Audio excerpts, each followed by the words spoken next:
Hai, welcome back with me di channel Bang Jo. Sebelum itu, Bang Jo mau minta maaf dikarenakan di channel ini selama 6 bulan terakhir tidak ada uploadan video terbaru. Dikarenakan Bang Jo lagi ada kesibukan di dunia nyata. Harap dimaklumi ya. Kali ini Bang Jo akan menceritakan singkat cerita film yang berjudul Hush tahun 2016. Awal film kita langsung dikagetkan dengan suara jedeng. Ketika Bang Jo pertama kali lihat film ini langsung terkaget-kaget. Setelah itu kita diperlihatkan satu rumah yang berada di dalam hutan. Di dalam rumah tersebut tinggallah seorang wanita yang sedang memasak. Wanita tersebut bernama Maddie. Maddie adalah seorang penulis buku yang tuli. Dia hidup sendiri di rumah di tengah-tengah hutan. Tetangganya hanya satu saja yang sering berkunjung ke rumahnya. Untuk menghadapi kehidupan sehari-hari, Maddie yang tuli menggunakan sebuah MacBook dan juga iPhone untuk berkomunikasi dengan dunia luar. Kemudian datang tetangganya yang bernama Sarah untuk berkunjung untuk mengembalikan buku karangan Maddie yang dipinjamnya. Setelah itu mereka kemudian membicarakan buku tersebut. Lalu tiba-tiba dari dalam rumah muncul cahaya yang berkedip-kedip. Ternyata itu adalah alarm asap yang berbunyi.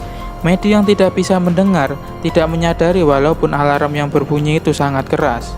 Malam pun tiba, Sarah pun pulang ke rumahnya, dan Maddie kembali mengerjakan bukunya di depan laptopnya. Kebingungan dengan cerita ending bukunya, pikiran Maddie menjadi labil. Dia berpikiran untuk menelpon pacarnya, tetapi tidak jadi, dan memutuskan kembali ke dapur untuk memberes-bereskan dapur. Ketegangan dari film ini pun dimulai. Selagi Maddie berada di dapur, tiba-tiba bruak. Ternyata di luar terdapat Sarah yang tampak berlari seperti dikejar sesuatu yang menuju Maddie berada. Ternyata pintu dikunci. Sarah menggedor-gedor pintu tersebut, tetapi Maddie tidak bisa mendengar karena Maddie tuli. Setelah menggedor-gedor pintu dapur, tampak melesat sebuah anak panah menancap di punggung Sarah. Sarah ternyata diburu oleh seseorang psikopat, seorang pembunuh.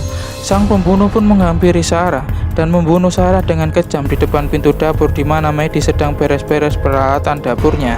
Setelah membunuh Sarah, sang pembunuh pun menatap Maddie. Maddie tidak sadar bahwa di depan pintu dapurnya terjadi pembunuhan tetangganya dengan sadis. Sang pembunuh akhirnya menyadari mengapa Maddie tidak melihat ke kaca pintunya, di mana dia tadi sedang membunuh Sarah. Sang pembunuh sadar bahwa Maddie adalah tuli. Karena tidak menyadari kejadian di depan pintu dapurnya, Maddie pun kembali ke laptopnya dan mengerjakan novel yang dibuatnya. Tanpa disadari, pembunuh itu sudah berada di dalam rumah. Sang pembunuh sebenarnya hampir tertangkap kamera saat Maddie mendapat video call dari temannya. Temannya memberitahu Maddie ada sesuatu di belakangnya, tapi Maddie bersikap cuek dan menganggap itu bukan apa-apa. Sebenarnya sang pembunuh memang berada di belakangnya dan sedang mengambil handphone Maddie. Buntu dengan ending novelnya, Maddie pun beristirahat dan hendak memberi makan kucingnya. Sayangnya, setelah mencari kucingnya ke semua sudut ruangan, kucingnya pun tidak ditemukan. Menyerah mencari kucingnya, Maddie pun kembali mengerjakan novelnya. Tetapi baru saja dia membuka laptopnya, dia mendapatkan pesan gambar dari handphonenya. Betapa kagetnya dia setelah melihat foto-foto yang dikirim dari HP-nya, yakni foto dirinya sendiri yang diambil dari jauh pada saat dia mengerjakan novelnya. Ketegangan film pun ini dimulai. Maddie yang menyadari ada seseorang di dalam rumahnya, dia pun segera berdiri, matanya berkeliling mencari, dan dia pun menemukan sang pembunuh yang sedang menatap dirinya dari luar, sambil memegang HP-nya. Maddie segera berlari menuju semua pintu-pintu rumahnya, tapi tampaknya walau sang pembunuh menuju pintu ke pintu, dia terlihat belum mau memasuki rumah Maddie. Maddie segera mencoba menelpon polisi melalui laptopnya, tapi sayang sang pembunuh pun mematikan listrik di rumahnya dari luar. Maddie memberi pesan di kaca kepada pembunuh. Dia tidak akan cerita karena dia pun tidak melihat wajah sang pembunuh yang menggunakan topeng. Tetapi ternyata sang pembunuh malah membuka topengnya dan memperlihatkan wajahnya ke Maddie. Dia menyuruh Maddie membaca bibirnya. Dia mengatakan kepada Maddie bahwa ia bisa masuk kapan saja dia mau, tapi dia tidak akan masuk dahulu sampai pada waktunya, di saat Maddie sudah mempunyai keinginan untuk mati. Singkat cerita, setelah itu Maddie mengambil pisau dan palu dan masuk ke kamarnya dan menutup pintunya dengan lemari. Tetapi di kaca jendela kamarnya, pembunuh menakuti Medi dengan membawa mayat Sarah dan mengetuk-ngetukkan tangan Sarah ke kaca. Medi yang panik harus menemukan cara untuk keluar dari rumahnya itu. Ia ingat Sarah membawa HP di kantong celananya, maka ia pun berusaha mengalihkan perhatian sang pembunuh dengan menyalakan alarm mobilnya. Tetapi sayangnya di saat Medi mencari HP-nya Sarah di kantong celananya mayatnya Sarah, sang pembunuh datang kembali dan mengejar Medi. Untungnya Medi berhasil melukai tangan sang pembunuh untuk kali ini. Usaha Medi untuk meninggalkan rumah yang kedua kalinya pun gagal juga. Dia hampir terpana oleh panah sang pembunuh saat dia hendak melarikan diri dari rumahnya. Bahkan usaha Medi untuk kabur yang ketiga kalinya melalui atap rumah pun dia gagal. Bahkan Medi kini terluka di pahanya setelah tertancap panah yang ditembakkan oleh sang pembunuh. Tapi karena usahanya ini, dia berhasil mendapatkan senjata pemanah dari sang pembunuh. Walau telah mendapatkan senjata panah sang pembunuh, Medi tidak mampu untuk menggunakan panahnya. Luka di kakinya membuatnya semakin lemah. Di sisi lain, datanglah sang pacar Sarah ke rumah Medi yang bernama John. John berusaha masuk ke rumah Medi yang terkunci. Dia menduga ada sesuatu yang terjadi pada Medi. Tapi sang pembunuh yang bertemu dengan John berhasil mencegah untuk John menelpon polisi. Bahkan pada akhirnya sang pembunuh berhasil membunuh John yang berbadan besar tersebut. Medi merasa makin terdesak dan frustasi dengan situasi yang terjadi.